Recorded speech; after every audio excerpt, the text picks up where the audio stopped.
மலர்ந்தது எனக்கு மதுரசம் அருந்தட்டுமா விடுகின்ற வரையில் முடிகின்ற வரையில் கவிதைகள் எழுதட்டுமா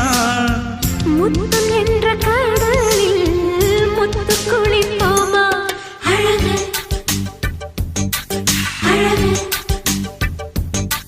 ஓ நீ நடந்தால் நடையழகு அழகு நெருங்கி வரும் இடையழகு அழகு வேலெறியும் விழியழகு அழகு பால்வடியும்